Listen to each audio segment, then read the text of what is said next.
naweza kusema mkuu wa mkoa wa sasa pale Arusha, Amos Makalla, ambaye amewataka ama amewahakikishia usalama wazee wa mkoa wa Arusha siku ya uchaguzi Oktoba 29. Nilitoka kukuambia pale mwanzo awali, msikilizaji, kwamba kila mtu matazamio yake ni kuelekea Oktoba 29 na kila mmoja anasema la kwake kuelekea Oktoba 29.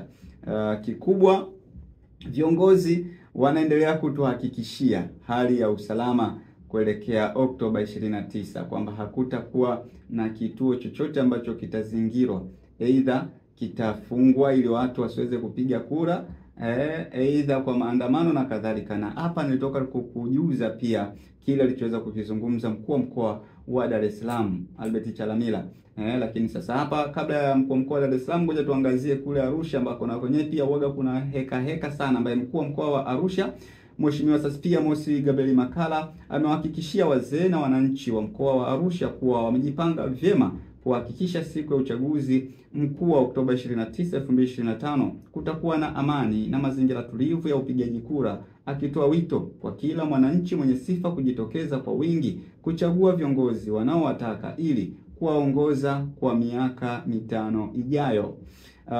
Sasa CPA Makalla ametoa wito huo wakati wa matembezi ya amani ya wazee wa mkoa wa Arusha waliofanya matembezi hayo jijini Dar es Salaam kwa ajili ya kuliombea taifa amani kama sehemu ya kumwenzi baba wa taifa Mwalimu Julius Kambarage Nyerere. Wakianza matembezi hayo kwenye viunga vya ofisi ya mkuu wa mkoa kwenda mnara wa saa,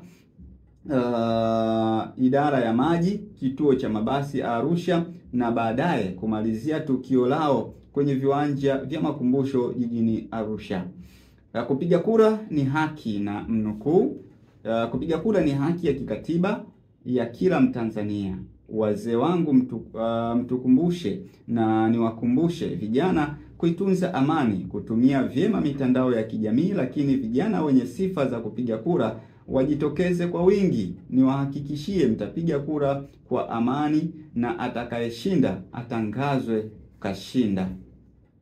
Makalla amewahakikishia wananchi wote amani na usalama katika kipindi hiki cha lala salama za kampeni, wakati wa upigaji kura na hata baada ya kura, akisema amani ni muhimu kwa maendeleo pamoja na ukuaji wa sekta ya utalii katika mkoa huo ulio kitovu cha utalii kwa upande wa Tanzania bara.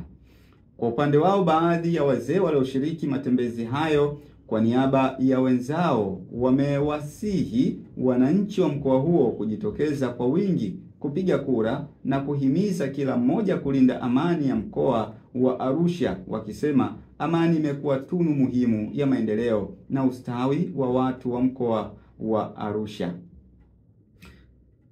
Hayo ndiyo ambayo yameweza kuzungumzwa. Sasa msikilizaji, ni kusogezea hapa kauli ya mkuu wa mkoa wa Arusha Makalla, kile ambacho ameweza kukizungumza katika hafla hiyo na wazee hao wa mkoa huo.